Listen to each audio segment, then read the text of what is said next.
Ambassador Zurathek pressed her scaled palm against the cool metal of the observation deck's railing, watching the blue-green planet rotate slowly beneath their diplomatic vessel.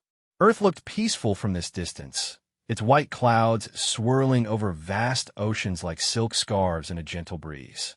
She found it hard to believe this world had produced the species that now dominated half the galaxy through sheer military might. The Confederation had been at war with humanity for 12 cycles before the ceasefire talks began. 12 cycles of watching human fleets tear through their most advanced battleships like paper. 12 cycles of seeing human soldiers walk through plasma fire that would melt Kralian armor. 12 cycles of wondering how such a young species had become so impossibly dangerous. The human delegation has arrived, Ambassador, her aide Kethmore announced, his voice carrying the nervous tremor that had become common among her staff whenever humans were mentioned. Zarathek straightened her ceremonial robes and checked her translation device one final time. As the Confederation's chief negotiator, she had studied every available file on human behavior, culture, and psychology. What she had learned both fascinated and terrified her. Humans were emotional creatures, driven by concepts like honor, love, and sacrifice that many galactic species found primitive. Yet somehow, these same emotions made them absolutely unstoppable in combat. The docking bay filled with the hiss of atmospheric processors as the human shuttle sealed to their ship. Zarathek waited with her diplomatic escort, trying to project calm confidence while her hearts raced with anxiety. The shuttle doors opened with a soft chime, and the human delegation stepped out. She had expected soldiers, battle-scarred warriors with weapons and intimidating presence. Instead, she found herself looking at a diverse group of what appear to be civilians. Scientists, diplomats, cultural attaches, and, at their head, a tall human male with kind brown eyes and gentle smile. Ambassador Zarathek, I presume? The human stepped forward, offering his hand in the traditional human greeting gesture. I'm Marcus Chun, Earth's chief diplomatic envoy for this mission. Zarathek carefully extended her own hand, marveling at the warmth of human skin compared to her own cool scales. The honor is mine, Envoy Chun. Welcome aboard the Harmony's Grace. As their hands touched, she felt a strange jolt of something she couldn't identify. Not fear exactly, but recognition. This human's eyes held depths she hadn't expected. Intelligence, certainly, but also kindness and what humans call compassion. It was her first indication that her preconceptions about humanity might be dangerously incomplete. The formal ceremonies proceeded smoothly. Both sides exchanged gifts, shared ritual foods, and spoke the ancient words of diplomatic protocol. Marcus Chun proved to be charming, intelligent, and remarkably well-versed in Confederation culture. He spoke passable Kralian, complimented the traditional artwork in the diplomatic quarters, and even made several jokes that actually translated well enough to earn polite laughter. Over the following days, as negotiations began in earnest, Zarathek found herself drawn to the human envoy in ways she hadn't anticipated. He approached every discussion with genuine curiosity about Confederation perspectives. When her aide Kethmore accidentally spilled ceremonial wine on his formal robes, Marcus simply laughed and said it would make for a good story. When the food processors malfunctioned and could only produce Kralian cuisine for 2 days, he not only ate everything offered, but asked for recipes to take back to Earth. Your species continues to surprise me, Envoy Chun, she admitted during a break in negotiations on the 4th day. They stood alone on the observation deck, watching ships from both fleets maintain their careful distances. Please, call me Marcus, he replied, offering that same warm smile. And I hope the surprises have been pleasant ones. They have been unexpected. Zarathek found herself studying his profile as he watched the stars. I confess, I expected humans to be more like the warriors we've faced in battle. Aggressive, violent, single-minded in pursuit of victory. Marcus was quiet for a long moment. Those warriors exist, he finally said. But They represent only one facet of humanity. We're capable of great violence, yes, but we're also capable of great love, great art, great sacrifice for peace. He turned to look at her directly. The same passion that makes us dangerous in war makes us devoted to protecting what we cherish in peace.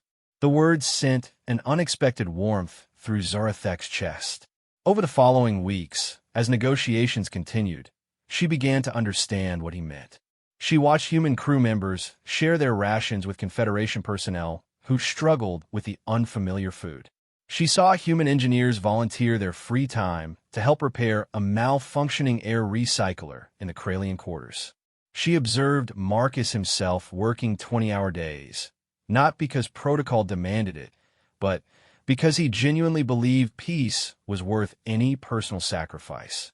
Slowly, carefully, something grew between them that neither had expected. It started with shared meals and discussions of their respective worlds. Marcus told her about Earth's vast diversity, its billions of different cultures and viewpoints somehow unified in common cause. Zarathek shared stories of the Confederation's careful balance between species, the delicate diplomacy required to maintain harmony among dozens of different worlds. Sometimes I think humans and the Confederation want the same things, Marcus said one evening as they walked through the ship's gardens. Peace, prosperity, the chance for our people to grow and flourish. Then, why do we spend 12 cycles trying to destroy each other? Zarathek asked. Fear, I think, Marcus replied. My people have a saying, we fear what we don't understand. The Confederation saw humanity expanding rapidly, taking worlds, building fleets. They saw a threat that needed to be contained. Humanity saw advanced alien civilizations apparently try to limit our growth, threatening our colonies. Both sides reacted from fear instead of trying to understand. The negotiations reached a critical point in the 6th week. The Confederation's High Council had proposed a series of buffer zones between human and Confederation space, essentially limiting human expansion to current territories. The human response had been politely, but firmly negative. Both sides were at an impasse, and Zarathek could feel the fragile peace beginning to strain. They're asking us to accept permanent containment, Marcus explained during one of their private conversations. From a human perspective, that's asking us to slowly die as a species. We need room to grow, to explore, to become what we're meant to be. And from a Confederation perspective, Zarathek replied, unlimited human expansion means watching your species eventually dominate or destroy everything we've built over millennia. There has to be a third option, Marcus said, running his hands through his dark hair in a gesture she'd learned indicated stress. Some way for both sides to grow without threatening each other. It was Zarathek who proposed a solution that would change everything. Joint colonization projects. Shared worlds where human and Confederation species would work together, combining human adaptability and drive with Confederation experience and technology. It was radical, unprecedented, and exactly the kind of creative thinking that had eluded both sides for months.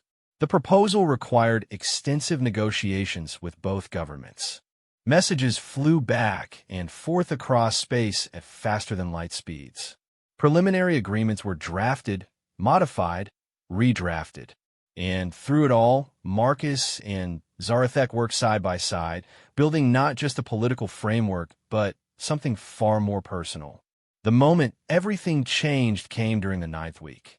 A Confederation patrol ship encountered what appeared to be human pirates attacking a merchant vessel in neutral space. The human fleet commander wanted immediate permission to engage. The Confederation admiral demanded the patrol ship withdraw to avoid provocation. Both sides prepared for the fragile peace to shatter. Marcus stood in the command center, watching tactical displays show ships from both fleets moving into position. His face had gone pale, but his voice remained steady as he spoke to his superiors via subspace communicator. Admiral Harrison, I understand the tactical situation, but if we respond with force now, everything we've worked for dies. Give me 6 hours to find a diplomatic solution. Negative, Envoy Chun. That merchant ship has civilian casualties. We cannot allow attacks on innocent vessels to go unanswered. Zarathek watched Marcus close his eyes for a moment, saw his hands clench into fists at his sides. When he opened his eyes again, something had changed. The gentle diplomat was still there, but underneath it she glimpsed something else. Something harder, colder, infinitely more dangerous. Admiral, Marcus said, his voice now carrying absolute authority. I am invoking Emergency Protocol 7 under the Colonial Defense Act. Stand down your fleet and give me operational command of this situation. The silence on the channel stretched for long seconds. Emergency Protocol 7 was something Zarathek had read about in her briefing materials, but never expected to see. It allowed senior diplomatic personnel to assume military command during critical situations. It was rarely used because it essentially meant diplomacy had failed. Protocol 7 acknowledged. Admiral Harrison finally replied. You have command, Envoy Chun. Try to remember you're a diplomat, not a fleet commander. Marcus turned to the Confederation communication station. Open a channel to High Admiral Kethvar. When the connection established, Marcus didn't wait for formal greetings. High Admiral, this is Marcus Chun. I'm assuming direct command of all human forces in this sector under emergency authority. I need you to order your patrol ship to stand down immediately. I will not order our ship to abandon civilians under attack, the High Admiral replied stiffly. You're not abandoning them, Marcus said, his voice carrying a tone Zarathek had never heard before. Calm, measured, but with an underlying current of absolute certainty. You're allowing me to save them. The next hour was unlike anything Zarathek had ever witnessed. Marcus simultaneously coordinated human fleet movements, negotiated with Confederation commanders, directed rescue operation for the attacked merchant ship, and somehow found time to trace the origins of the attacking vessels. She watched him transform from the gentle, thoughtful diplomat she had come to care for into something that could only be described as a force of nature. The attacking ships, it turned out, weren't human pirates at all, but members of a third species trying to restart the war between humanity and the Confederation. Marcus identified them, tracked their base of operations, and coordinated a joint Human Confederation task force to capture them, all while ensuring the safety of the civilian casualties and preventing a single shot from being fired between the two major fleets. When it was over, when the real attackers were in custody and the merchant ship's crew was receiving medical treatment aboard both human and Confederation vessels, Marcus stood alone on the observation deck. Zarathek found him there, staring out at the stars with an expression she couldn't read. That was remarkable, she said softly. Marcus didn't turn around. That was terrifying, he replied. Do you know what I was thinking during those 60 minutes? No. I was calculating casualty ratios, figuring out how to use the Confederation's patrol formation against them if they attacked our rescue ships, planning orbital bombardment patterns for their command vessel if negotiations failed. He finally turned to face her, and she saw something in his eyes that made her take a step back. For 1 hour, I wasn't Marcus Chun the diplomat. I was a human war leader, and I was prepared to do absolutely anything to protect what I considered mine. What you considered yours. The peace we've built, Marcus said quietly. The possibility of a future where our species work together instead of destroying each other. He paused, his eyes holding hers. You. The word hung between them like a bridge across an impossible gap. Zarathek felt her heart's racing as she processed what he had said. The implications were staggering, both personally and politically. A human diplomat and a Confederation ambassador. It was unprecedented, potentially scandalous, definitely complicated. It was also exactly what both their species needed to see, that peace wasn't just possible, but personal. Marcus, she whispered, not sure what else to say. I know it's complicated, he said, stepping closer. I know there will be opposition from both our governments. I know we're from different species, different worlds, different ways of thinking about almost everything. He reached out slowly, giving her every opportunity to pull away, and gently touched her scaled hand with his warm fingers. "But I also know that what I feel for you is real, and I think what you feel for me is real too." Zarathek looked down at their joined hands, seeing the future in that simple gesture. Not just their future, but the future of both their species. Two peoples who had spent 12 cycles trying to destroy each other, learning to love instead. "It is real," she admitted, surprising herself with the certainty in her voice. "But if we do this, if we take this step, everything changes. We won't just be representing our governments anymore. We'll be representing the possibility that humans and the Confederation can be more than allies. We'll be representing the possibility that we can be family." Marcus smiled, and she saw both the gentle diplomat and the determined warrior in that expression. "Then, let's change everything." The announcement of their engagement 3 months later sent shockwaves through both human space and the Confederation. Some called it a publicity stunt. Others called it treason. But most people on both sides of the former battle lines saw it for what it truly was: hope. The wedding ceremony combined traditions from both cultures, held aboard a neutral space station with representatives from dozens of species in attendance. Zarathek wore traditional Kralian ceremonial scales that had been in her family for generations. Marcus wore a formal Earth diplomatic uniform modified with Confederation honors he had earned during the peace negotiations. As they exchanged vows in 4 different languages, promising to honor both their love and their commitment to peace between their peoples, Zarathek thought about the human she had married. She had seen him as a gentle diplomat, a thoughtful negotiator, a man devoted to peace. She had also seen him become something far more dangerous when what he loved was threatened. She understood now that both sides of Marcus were equally real, equally important.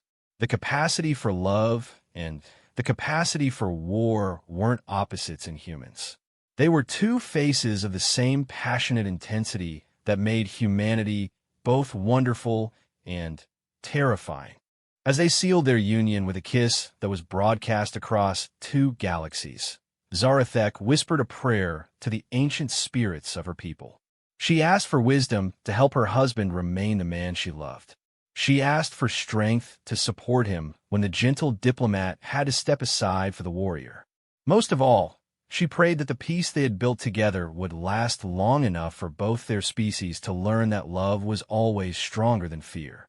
She had no way of knowing that her prayers would be tested far sooner than she could imagine. 3 years had passed since the wedding that changed 2 galaxies.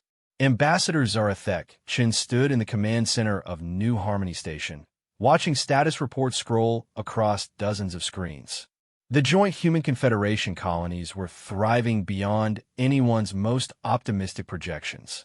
17 worlds now hosted mixed populations, with human adaptability and Confederation wisdom creating societies unlike anything the galaxy had ever seen. Marcus emerged from the communications bay, his diplomatic uniform slightly rumpled from another 16-hour day.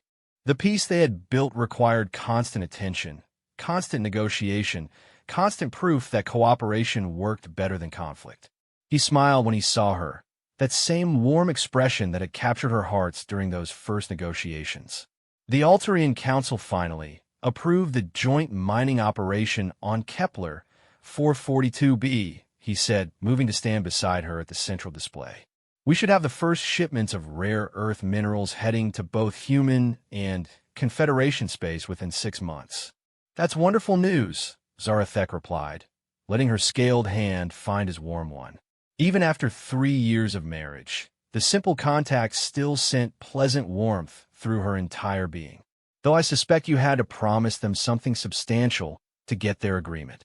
Only a guaranteed seat on the Colonial Development Committee and priority shipping rates for their agricultural exports," Marcus said with a slight grin. "Nothing we hadn't already planned to offer." It was moments like these that reminded Zarathek why she loved this human so deeply. His ability to find solutions that made everyone feel like winners had transformed galactic politics. Where one species had competed for resources and territory, they now collaborated for mutual benefit. The changes went beyond economics and politics, though.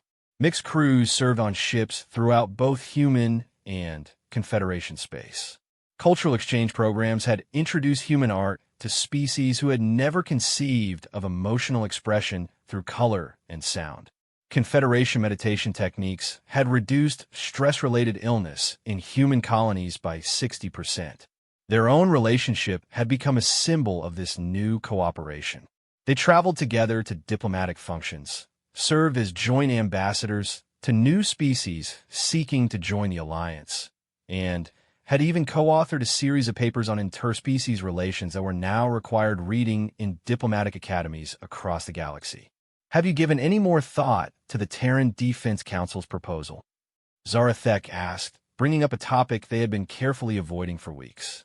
Marcus's expression grew more serious. The Terran Defense Council wanted him to accept a position as Director of Interspecies Military Cooperation, essentially making him the strategic coordinator for all joint Human Confederation military operations. It was a prestigious posting that would cement his reputation as one of the galaxy's premier diplomatic minds. It was also a position that would require him to spend most of his time planning for wars that everyone hoped would never happen. I don't know, Marcus admitted. The logical part of me says it's the right move. We need someone who understands both human and Confederation military doctrine to coordinate our defense strategies. Someone both sides trust completely. But Zarathek prompted. But I became a diplomat to prevent wars, not plan them, Marcus said quietly. Even if it's defensive planning, even if it's necessary for maintaining peace, it feels like accepting that violence is inevitable. Before Zarathek could respond, alarms began sounding throughout the command center. Status displays shifted from green to amber to red with alarming speed. Communications officers bent over their stations, voices tight with stress as they fielded reports from across both human and Confederation space. Ma'am, we're receiving priority alerts from 17 different systems, the duty officer reported, his voice carrying barely controlled panic. Unknown vessels have appeared in multiple sectors simultaneously. They're attacking civilian targets and ignoring all communication attempts. Marcus was already moving toward the tactical station, his diplomatic demeanor shifting into something harder and more focused. "Show me the distribution pattern," he ordered, his voice carrying an authority that made experienced military officers snap to attention. The main display shifted to show a strategic map of local space. Red warning symbols appeared like a spreading infection across both human and Confederation territories. The attacks were too coordinated to be random, too widespread to be the work of pirates or raiders. They're hitting agricultural worlds and manufacturing centers, Marcus observed, his analytical mind already working through the implications. Nothing with significant military presence, but everything critical to supply chains. Someone wants to damage our economic cooperation without triggering an immediate military response. "Sir, we're getting reports of the attacking vessels themselves," another officer called out. "They're using a combination of human and Confederation technology. Energy signatures suggest hybrid power systems, and their tactics incorporate elements from both our military doctrines." Zarathek felt her blood chill. Hybrid technology could only mean one thing. Someone had been studying both species' capabilities with the specific intent to use them against each other. "It's the hegemony," she whispered. The hegemony of suns was a collection of species that had been displaced when humanity first began expanding into their region of space.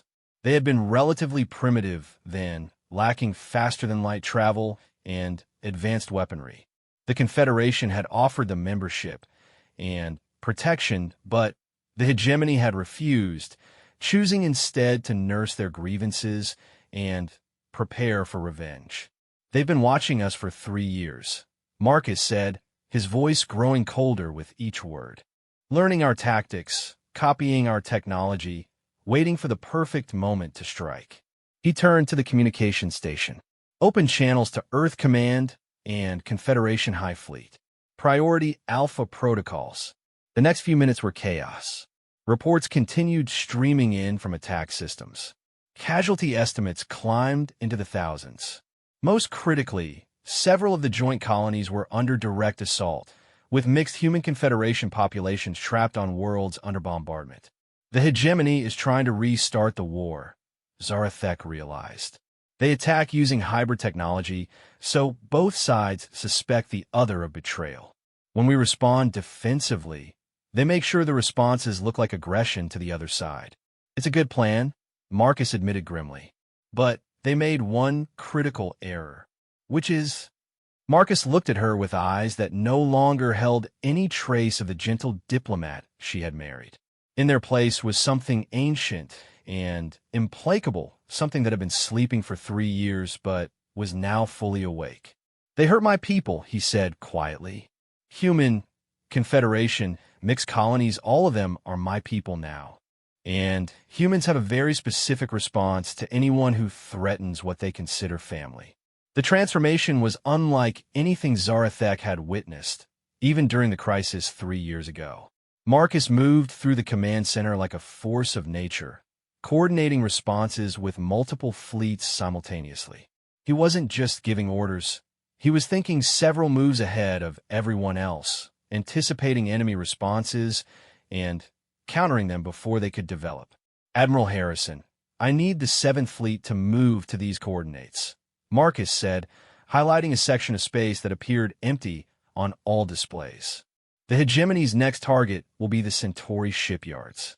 Their entire plan depends on crippling our industrial capacity. Marcus, there's no indication they're moving towards Centauri. Admiral Harrison's voice replied over the comm, there will be. Marcus said with absolute certainty. They've hit 17 targets in a pattern designed to maximize economic disruption while minimizing military response. The next logical step is to eliminate our ability to produce new ships. Centauri is the only facility capable of building both human and Confederation vessels. Zarathek watched her husband coordinate the defense of 2 civilizations with a precision that was both breathtaking and terrifying. He wasn't just reacting to enemy moves. He was predicting them, countering them, turning the hegemony's own strategy against them. High Admiral Kethvar, I need your deep space reconnaissance units to fall back to these positions. Marcus continued, marking new coordinates on the tactical display. When the hegemony moves on Centauri, they'll expect our forces to be scattered responding to the diversionary attacks.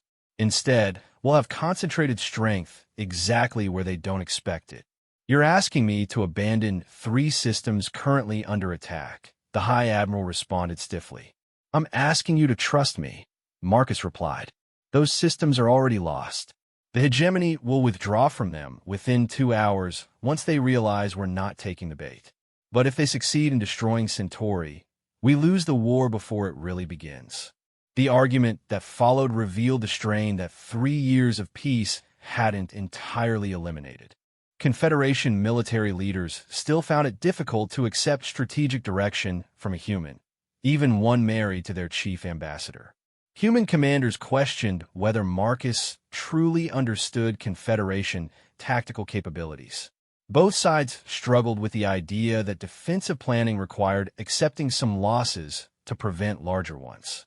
It was Zarathek who finally cut through the debate. High Admiral, Admiral Harrison, you're both focusing on the wrong question, she said, her voice carrying the authority of her diplomatic rank. This isn't about whether you trust Marcus's strategic assessment. It's about whether you trust that the hegemony has spent 3 years planning specifically to exploit our hesitation to work together. The ambassador is correct, Marcus added, his voice growing even colder. The hegemony is counting on both sides to react predictably. Humans will want to respond with overwhelming force to protect our colonies. The Confederation will want to minimize casualties by spreading defensive resources evenly. Both responses are exactly what the enemy expects. He paused, looking directly at the camera, transmitting to both fleet commanders. But I'm not responding as a human or as a Confederation ally. I'm responding as someone who has spent 3 years learning to think like both species simultaneously. And from that perspective, there's only one way to end this quickly enough to save lives. Which is, Admiral Harrison asked. We don't just defeat the hegemony, Marcus said quietly. We destroy them so completely that no one else ever considers threatening what we've built. The silence that followed stretched for long seconds. Both fleet commanders were processing the implications of what Marcus had said. Not a defensive action to repel attackers, but an offensive campaign to eliminate an enemy permanently. Marcus, Zarathek said softly, what you're describing sounds like war. Marcus finished. Not the limited conflicts we've been planning for in our defensive scenarios. Actual war, with the goal of completely defeating an enemy that has chosen to threaten everything I care about. She saw it then, the fundamental change that had occurred in her husband during the past few hours. The gentle diplomat who had wooed her with poetry and philosophical discussions was still there, but he had been subsumed by something far more dangerous. The human capacity for violence that she had glimpsed during their first crisis was now fully unleashed. Marcus, remember who you are, she whispered. He turned to look at her, and for a moment she saw the man she had married. I know exactly who I am, Zara. I'm a human who has learned to love beyond his own species. I'm a diplomat who has built something worth protecting. And I'm a husband who will do anything to keep his wife and her people safe. The tactical display chimed with new information. As Marcus had predicted, long-range sensors detected a massive hegemony fleet moving toward the Centauri system. The enemy force was larger than any single human or Confederation fleet, but smaller than the combined strength Marcus had positioned to intercept them. All units, this is operational command. Marcus announced on all fleet frequencies. Execute Plan Omega immediately. Repeat. Execute Plan Omega. Plan Omega was something Marcus had developed during his sleepless nights over the past 3 years, a worst-case scenario strategy that no one had ever expected to use. It involved both human and Confederation forces operating in perfect coordination, using combined tactics that maximized each species' strengths while covering their weaknesses. Human ships, with their superior speed and maneuverability, would engage the enemy at long range, drawing them into a predetermined formation. Confederation vessels, with their powerful shields and energy weapons, would then deliver devastating close-range attacks. The entire strategy depended on timing, coordination, and absolute trust between forces that had been enemies just a few years before. Zara, I need you to coordinate civilian evacuation from the target systems, Marcus said, his attention already shifting to the next phase of the operation. The hegemony will escalate to targeting population centers if their military strategy fails. What about you? She asked, though she already knew the answer. I'm going to Centauri, Marcus replied. This battle will determine whether the peace we built survives or dies. I need to be there to make sure we win. Zarathek watched her husband prepare for war with a mixture of pride and terror. She had married a diplomat and discovered a warrior. She had helped build a peace and now watched it defended by someone willing to wage war with unprecedented determination. As Marcus boarded the transport that would take him to the front lines, she finally understood the full truth about humans. Their capacity for love and their capacity for violence weren't separate traits. They were the same trait, expressing itself in different ways.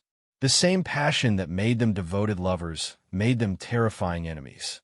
The gentle man who had courted her with poetry was about to become something that would reshape the balance of power in 2 galaxies. She could only hope that when the war was over, she would recognize the husband she loved beneath the god of while the Battle of Centauri lasted 18 hours and changed the galaxy forever. From her position aboard the diplomatic vessel Harmony's Grace, Zarathek watched the engagement unfold through tactical displays that reduced the largest military operation in galactic history to glowing dots and status indicators. Marcus commanded the combined fleet from the bridge of the human dreadnought Indomitable, his voice calm and precise as he coordinated the movements of over 300 ships representing 12 different species. The hegemony had brought everything they had to Centauri, convinced that capturing or destroying the shipyards would cripple the Human Confederation alliance before it could respond effectively. They were catastrophically wrong. Enemy Formation Alpha 7 is breaking apart, reported Commander Thekmol, the Kralian tactical officer assigned to monitor the battle. Human fast attack squadrons have punched through their defensive screen. They're trying to retreat to jump distance. They won't make it, Zarathek said quietly, watching the display with growing awe and horror. Marcus wasn't just defeating the hegemony fleet. He was systematically destroying it. Every enemy movement was anticipated, countered, turned against them. When hegemony forces try to concentrate their firepower, human ships scattered and regrouped faster than their targeting systems could track. When they tried to spread out to avoid concentrated attacks, Confederation heavy cruisers appeared with perfect timing to bracket them with overlapping fields of fire. The tactics Marcus was using had never been seen before because they had never been possible before. Human adaptability and Confederation precision, working together in perfect synchronization, created a form of warfare that no single species could have developed alone. "Ma'am," the communications officer called out, "we're receiving a transmission from Operational Command. Admiral Chun wants to speak with you privately." Admiral Chun. Somewhere during the past 18 hours, her husband had been formally promoted to Fleet Command rank. Zarathek accepted the transmission on her personal screen, expecting to see the familiar face of the man she loved. Instead, she found herself looking at a stranger. Marcus still looked like himself, but something fundamental had changed. His eyes held a coldness she had never seen before, and when he spoke, his voice carried absolute authority that made her instinctively straighten to attention. "Zara, the military phase of this operation is almost complete," he said without preamble. "I need you to begin preparing for the diplomatic aftermath." "What kind of diplomatic aftermath?" she asked, though part of her already knew the answer would terrify her. "The hegemony leadership is requesting surrender negotiations," Marcus replied. "They're offering to withdraw from all contested systems and accept Confederation mediation for future disputes." That's wonderful news, Marcus. The war can end without further bloodshed." Marcus was quiet for a long moment, his cold eyes looking at something beyond the camera. "I'm not accepting their surrender." The words hit Zarathek like a physical blow. "What do you mean you're not accepting their surrender?" "I mean the hegemony has forfeited their right to exist as a political entity," Marcus said, his voice completely calm. "They chose to attack civilian targets. They chose to use tactics specifically designed to restart the war between humanity and the Confederation. They chose to threaten everything we've built together. Marcus, you can't just destroy an entire civilization because you're angry with their government." "I'm not angry, Zara." Marcus looked directly into the camera, and she saw something in his expression that made her blood run cold. "Anger is an emotion. What I'm feeling now is much simpler than that. The hegemony represents a threat to my family, to the peace we've created, to the future I want to build with you. That threat needs to be eliminated permanently." "Listen to yourself," Zarathek pleaded. "This isn't you talking. This is the war, the pressure, the responsibility. The Marcus I married would never consider genocide. The Marcus you married was a diplomat who believed that reasonable people could always find reasonable solutions to their problems," Marcus replied. "The hegemony has proven they're not reasonable people. They're a cancer that will keep growing until it destroys everything healthy around it." The transmission ended abruptly, leaving Zarathek staring at a blank screen. Around her, the bridge crew maintained professional silence, but she could feel their shock and confusion. The gentle human diplomat they had worked with for 3 years had just calmly discussed the extermination of an entire species. "Commander Thekmol, what's the current status of the hegemony fleet?" she asked. 92% casualties, ma'am," the tactical officer replied quietly.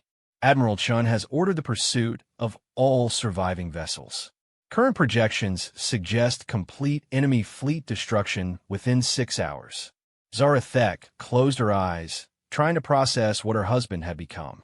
The man who had wooed her with poetry about the beauty of diverse cultures was systematically annihilating the military forces of an entire civilization. The diplomat who had spent 3 years building cooperation between former enemies was now waging war with a ruthlessness that terrified even his allies. "Ma'am," the communications officer called again, "we're receiving priority transmissions from Earth Command and Confederation High Fleet. Both are requesting immediate private conferences." She accepted both transmissions simultaneously, watching as her screen split to show Admiral Harrison from Earth Command and High Admiral Kethvar from the Confederation Fleet. Both military leaders looked deeply disturbed. "Ambassador Chun," Admiral Harrison began, "we need to discuss Admiral Chen's conduct during this engagement." "His tactics have been flawless," High Admiral Kethvar added, "but his strategic objectives appear to have exceeded the original mission parameters." "You mean he's winning too effectively?" Zarathek said, surprising herself with the bitter tone in her voice. "We mean he's crossed the line from defensive action to aggressive conquest," Admiral Harrison replied. "The hegemony offered to surrender 6 hours ago. Standard protocols require acceptance of enemy surrender when terms are favorable to Allied interests. Admiral Chun refused the surrender and ordered continued attacks on fleeing vessels," High Admiral Kethvar continued. "This violates both human and Confederation military law regarding treatment of defeated enemies." Zarathek found herself in an impossible position. As Marcus's wife, she wanted to defend him, to find some way to justify his actions. As the Confederation's chief ambassador, she was sworn to uphold the principles of civilized warfare and diplomatic resolution. As someone who had spent 3 years building peace between species, she was horrified by the precedent Marcus was setting. "What do you want me to do?" she asked finally. "Convince him to accept the hegemony surrender," both admirals said almost simultaneously. "And if he refuses?" Admiral Harrison and High Admiral Kethvar exchanged glances before the human admiral answered. "Then, both our governments will be forced to consider whether Admiral Chun has become a greater threat to galactic stability than the hegemony ever was." The implications were staggering. Marcus had become so effective at waging war that his own allies were beginning to fear him. The gentle diplomat who had been trusted to bring two species together was now seen as a potential threat to the peace he had helped create. Zarathek closed the transmission and ordered her ship to make best speed toward Centauri. Whatever her husband had become during this battle, she was the only person who might be able to reach the man she had married somewhere beneath the surface. The journey to Centauri took 8 hours, during which she received constant updates on the battle's progress. Marcus had indeed refused another surrender offer, this time from the hegemony's supreme leader personally. The surviving enemy ships were being hunted down with methodical precision. Hegemony ground forces on captured worlds were being given a simple choice: immediate surrender or total annihilation. When the Harmony's grace finally reached the battle zone, the space around Centauri looked like a graveyard. Debris from hundreds of ships created a metallic cloud that reflected the system's star in a million different directions. The shipyards themselves were intact, protected by the combined fleet that Marcus had assembled. But everything else spoke of destruction on a scale that hadn't been seen since the darkest days of the Human Confederation War. The Indomitable loomed in the center of the formation like a dark monument to human military power. As Zarathek's shuttle approached the Dreadnought's docking bay, she tried to prepare herself for the confrontation ahead. The man waiting for her on that ship was her husband, but he was also something else now. Something that had frightened 2 galaxies into considering him a threat that needed to be contained. Marcus met her in the docking bay personally, flanked by human marines whose faces showed a mixture of respect and barely contained fear. He looked exactly the same as he had 3 years ago, but his presence felt different. Heavier, more dangerous, like a weapon that had been drawn and couldn't quite be sheathed again. "Zara," he said, offering the same warm smile that had captured her heart during their first negotiations. "I'm glad you're here." We need to discuss the terms for hegemony occupation and reconstruction. Marcus, we need to talk privately, she replied, not trusting herself to maintain diplomatic composure in front of the Marines. He led her to his quarters, a Spartan space dominated by tactical displays showing the current positions of every ship in the system. As soon as the door closed behind them, Zarathek saw her husband fully for the first time since the battle began. He was exhausted, running on stimulants and sheer determination. His uniform was wrinkled from 18 hours of constant wear, and his hands shook slightly from fatigue. But his eyes still held that cold, implacable certainty that had characterized every decision he had made during the battle. The hegemony leadership has offered to surrender unconditionally, she said without preamble. I know, Marcus replied. I've rejected their surrender. Marcus, you can't just decide to destroy an entire civilization. I'm not destroying a civilization, Zura. I'm eliminating a threat. He moved to one of the tactical displays, highlighting sections of space where hegemony forces had operated. Look at their attack pattern. Look at the targets they chose. This wasn't a military operation designed to achieve limited political goals. This was an attempt to restart the most destructive war in galactic history. So you punish them and move on, Zarathek argued.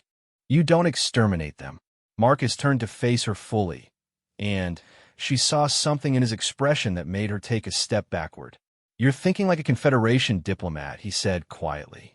You're assuming the hegemony leadership represents a reasonable political entity that can be negotiated with, constrained by treaties, deterred by the threat of retaliation.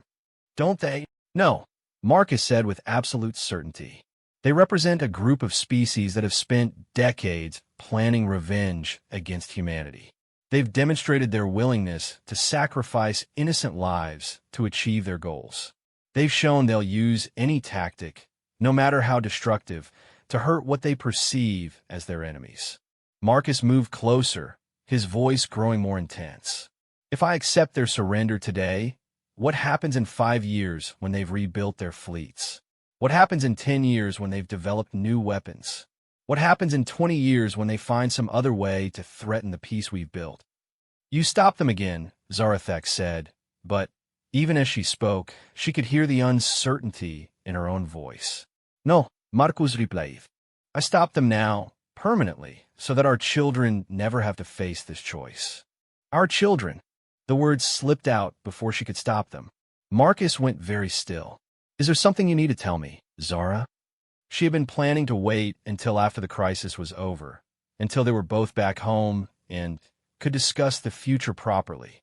But looking at her husband now, seeing what he had become and what he was prepared to do, she realized that the future they had planned might not be possible.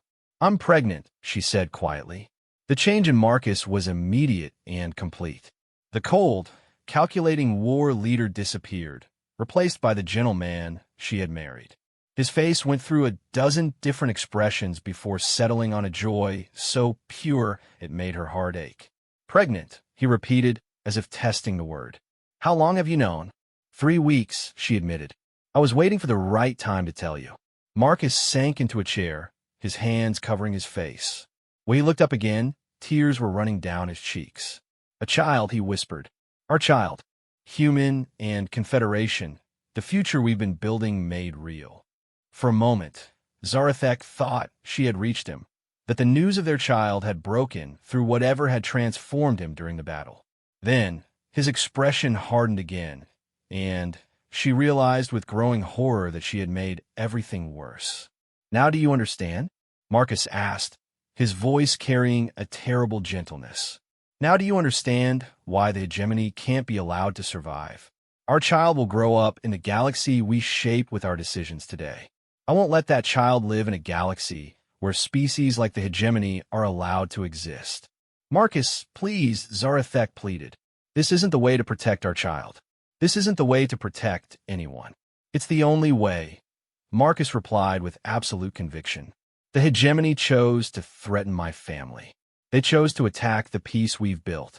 They chose to endanger the future I want to give our child. He stood up, moving back to the tactical displays. Every species in this galaxy needs to understand that there are consequences for threatening what humanity considers family. And what about the consequences of becoming something that every other species fears? Zarathek asked desperately. What happens when the Confederation and Earth Command decide that you've become too dangerous to trust? Marcus was quiet for a long time, studying the displays that showed his fleet's overwhelming dominance over local space. Then, they'll try to stop me, he said finally, and they'll discover what the hegemony learned today. Humans are most dangerous when we're protecting something we love. The final battle began 6 hours later. The last hegemony stronghold was a massive space station called the Nexus of Suns, hidden in a nebula that had shielded it from detection for decades. Marcus led the assault personally, coordinating the attack from the Indomitable's bridge, while Zarathek watched from the safety of her own ship. The station's defenses were formidable, incorporating technology stolen from dozens of different species over the years. Energy barriers that could deflect human plasma cannons, automated defense platforms with Confederation-grade targeting systems, even some kind of exotic weapon that temporarily disabled ship sensors. None of it mattered. Marcus had studied every aspect of hegemony technology during the hours since the battle began. He knew their weaknesses, their tactical preferences, their command structure. The assault on the Nexus wasn't a battle. It was a surgical operation performed by a master who understood his tools perfectly. Human ships moved through the station's defenses like sharks through water, striking precisely where the enemy was weakest. Confederation heavy cruisers provided covering fire that neutralized defensive platforms before they could lock onto targets. The coordination was so perfect it looked choreographed, as if Marcus was conducting a deadly symphony instead of commanding a battle. The space station fell in less than 2 hours. When it was over, when the last hegemony ship had been destroyed and the last enemy stronghold captured, Marcus stood alone on the Indomitable's bridge. Around him, his staff worked quietly at their stations, maintaining the fleet formation that now controlled an entire sector of space. Zarathek found him there an hour later, staring at the tactical display that showed the complete destruction of the hegemony as a military and political force. Thousands of enemy ships destroyed, their leadership captured or dead, their infrastructure in ruins. It's finished, Marcus said without turning around. The hegemony no longer exists as a threat to galactic peace. And what now? Zarathek asked. What happens to the Marcus Chun who did this? Marcus finally looked at her, and she saw both the man she had married and the god of war he had become. Now I go home to my wife and prepare to be a father, he said quietly. The galaxy is safe for our child, Zara. Whatever I had to become to make that happen was worth it. But as they stood together in the shadow of his terrible victory, Zarathek understood that some changes couldn't be undone. The gentle diplomat she had married was still there, but he would always carry within him the capacity to become something that could reshape civilizations through force of will. The peace they had built together was stronger than ever, enforced now by the certain knowledge that humanity would go to any length to protect what it considered family. Every species in the galaxy understood that threatening human interests meant facing not just military retaliation, but the focused wrath of a people who loved as intensely as they fought. Marcus Chun returned to diplomatic service 6 months later, after the birth of their daughter. He resumed his gentle manner, his thoughtful negotiations, his patient work of building understanding between species. But everyone who met him carried the knowledge of what he had done during the Hegemony War. The knowledge that behind his kind eyes and warm smile lay something infinitely more dangerous. Their daughter grew up in a galaxy shaped by her father's love and her father's war. A galaxy where peace was maintained not just through cooperation and mutual respect, but through the absolute certainty that some people would do anything to protect what they cherished. Zarathek had married a man for peace and watched him become a god of war. She had learned that in humans, love and violence weren't opposites, but expressions of the same overwhelming passion. And she had discovered that sometimes the most terrifying thing in the universe was someone who loved so deeply they would burn galaxies to keep their family safe. The peace lasted. It lasted because Marcus Chun had shown the galaxy what happened to those who threatened it. And in the quiet moments when she watched her husband read bedtime stories to their daughter, Zarathek sometimes wondered if that terrible knowledge was the price humanity paid for being the most dangerous species in the universe. The price of being the species that loved too much to ever let go. Or he was becoming.